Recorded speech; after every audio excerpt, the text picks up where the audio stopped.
So similarly to fasting, my brothers and sisters, after Ramadan, our prayer is normally the same. Our charity the same. Yeah?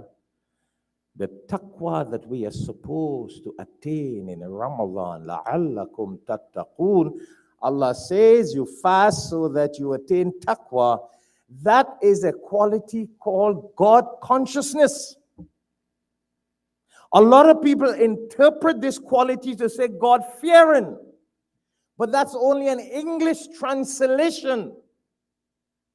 Taqwa does not really mean God fearing, but it indicates God fearing. You follow what I'm saying? It's not a direct literal meaning.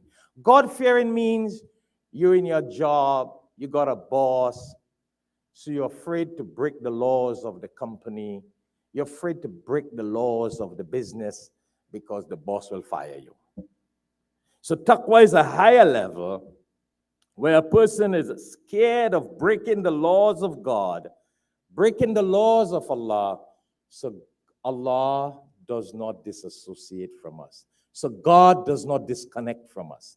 So you try to do good things. So God-fearing is not a complete meaning, because we don't just fear God like a worker fears a boss and fears being fired. Like how Trump fires people, iron fire. Like some bosses, some Muslims do. You have no heart for people. You just hire and fire if it doesn't please you. Anyhow, astaghfirullah. I think you should change that way in Ramadan at least. So we do things for Allah, taqwa, not out of fear for Allah, but out of love for Allah. The fear is being afraid that Allah will disconnect from us. Not that we are afraid of Allah being a beast, and billah. Because we break so many laws of Allah every day. If Allah wanted, He could have thrown us out in the ocean already. And even if God throws us in the ocean still belongs to God. So where are you going? Where are you going? Underneath? The earth also belongs to God.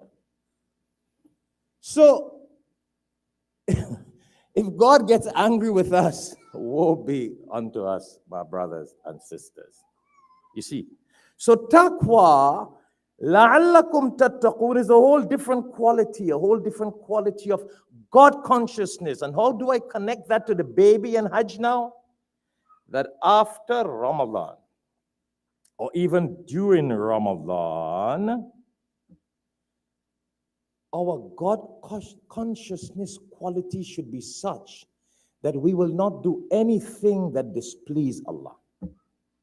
We will do everything only to please Allah. You follow the point we're getting at? That's when you reach a level of taqwa.